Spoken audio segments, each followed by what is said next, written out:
म्हणजे मंदिरामध्ये नाथांच्या समाधीचे रंग जास्ती जवळ असतात आणि मिनी व्हिडिओ बघितले आहेत. दादा, काय बोलाल श्री मलंगगड देवस्थानबद्दल?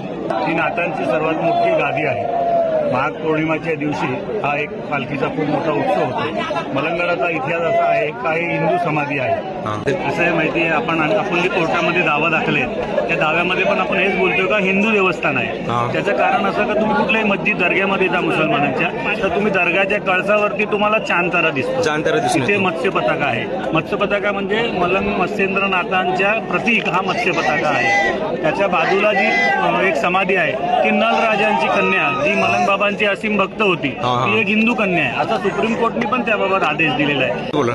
असं आहे, हा हिंदू समाजाची जागरूकता आहे. आपण ते एवढ्या वर्षापासून लढतोय. हा लढा मोहनदादा गोखलेंनी सुरू केलेला लढा. मोहनदादा गोखले, साळुंखे यांच्या माध्यमातून हा लढा दिघे साहेबांकडे गेला. दिनेश देशमुखांच्या माध्यमातून